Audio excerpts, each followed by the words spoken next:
안녕하세요, 풀비예요. 제가 토요일 아침마다 그 다음 주에 먹을 빵을 굽거든요. 근데 오늘 아침에 일이 있어서 밖에 나갔다 오느라 빵을 못 구웠어요.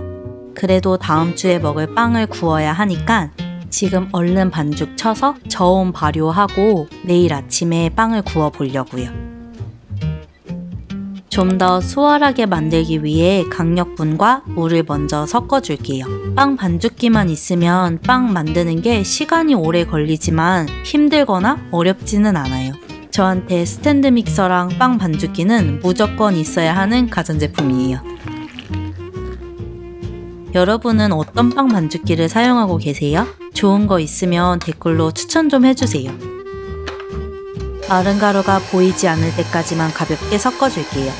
이 오렌지 스크래퍼 물어보신 분들이 몇 분 계셨는데 모양 때문에 분할할 때는 사용할 수 없지만 잘 휘어서 손반죽할 때 정말 편해요. 이제 20분 정도 강력분이 물을 흡수할 시간을 줄게요.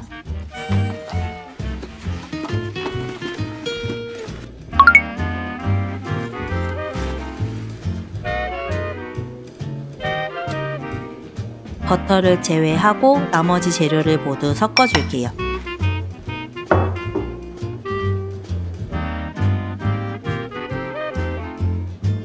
호밀빵 만들 때 당밀을 자주 사용하는데 댓글을 보니까 당밀이 없는 분들이 많으신 것 같더라고요.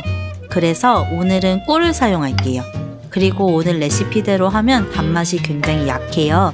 저는 10g 정도 더 넣어서 만드는 것도 좋아해요. 반죽이 하나로 뭉쳐지고 볼이 깨끗해지면 5분 정도 중속으로 섞어줄게요.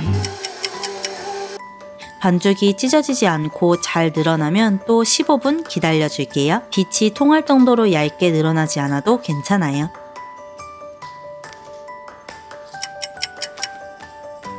오늘은 좀 더 예쁘게 구워보고 싶어서 코코아 가루로 색을 내고 동글뱅이 모양으로 만들어 볼게요. 맛에는 큰 영향을 주지 않기 때문에 그냥 한 번에 반죽해도 상관없어요. 전체 무게를 잰 다음에 반으로 나눠서 한쪽에는 버터만 넣고 다른 한 반죽에는 버터와 코코아 가루를 넣어줄게요. 버터가 잘 섞일 때까지 5분 정도 섞어줄게요.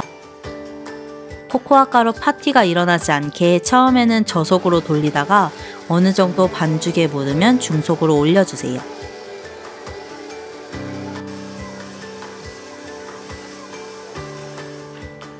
저는 반죽을 늦게 치기 시작해서 저온 발효를 하려고요. 반죽이 마르지 않게 기름을 조금 발라준 다음에 냉장고에 넣고 내일 아침에 마저 빵을 다 만들 거예요. 따뜻한 곳에서 50분 정도 발효해도 괜찮아요.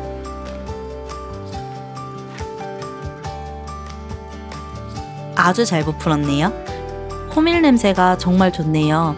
호밀빵의 매력의 반은 이 냄새 같아요. 지금 만지면 반죽이 정말 단단해요. 성형을 하기 전에 실온에서 부드럽게 만들어 줄게요. 저는 40분 정도 걸렸어요.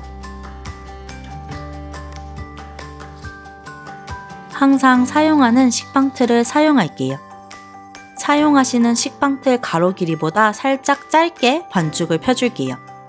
호밀빵 만들면 조금 아쉬운 점이 반죽이 막 푹신푹신하지가 않아요.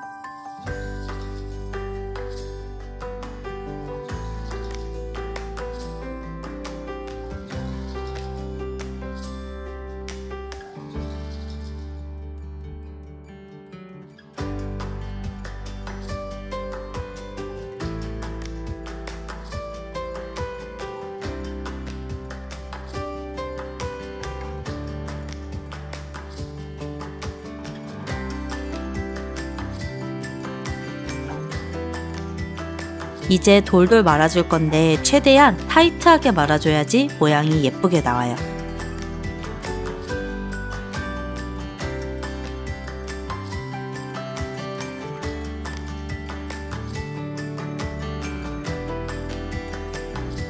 이음새를 잘 마무리해주고 그 부분을 밑으로 가게 틀에 넣겠습니다. 2배까지는 아니고 지금 볼륨의 70% 정도 더 부풀 때까지 2차 발효를 해줄게요. 호밀이 많이 들어가서 발효가 오래 걸리지 않을 거예요. 30분 정도 지나면 오븐도 예열을 시작하고 반죽 상태도 한번 확인해 주세요. 손가락으로 살짝 눌렀을 때 들어간 모양이 유지가 되면 2차 발효를 맞춰주세요. 저는 40분 정도 걸렸어요. 우유나 계란물을 살짝 발라주고 30분에서 40분 구워줄게요. 호밀이라서 색깔이 빨리 나거든요. 색깔에 속지 마시고 호일로 중간에 덮어서 35분 정도는 충분히 구워주세요. 옆부분이 좀 터졌는데 다른 색깔이 보이니까 이것도 괜찮죠? 호밀빵은 충분히 식혀주는 게 중요해요. 3시간 정도 식혀줄게요. 이제 잘라볼게요.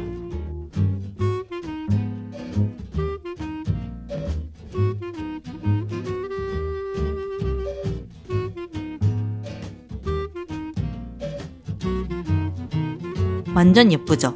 같은 호밀빵이지만 색다르게 구워보는 것도 재미있어요. 식빵처럼 부드러운 식감은 아니지만 호밀 비율이 높은 만큼 촉촉함이 오래 갈 거예요. 궁금하신 점이나 보고 싶은 영상은 댓글로 알려주세요. 오늘도 제 영상을 끝까지 시청해 주셔서 감사하고요. 쉽게 만들고 맛있게 드셨으면 좋겠습니다. 우리 그럼 또 봐요.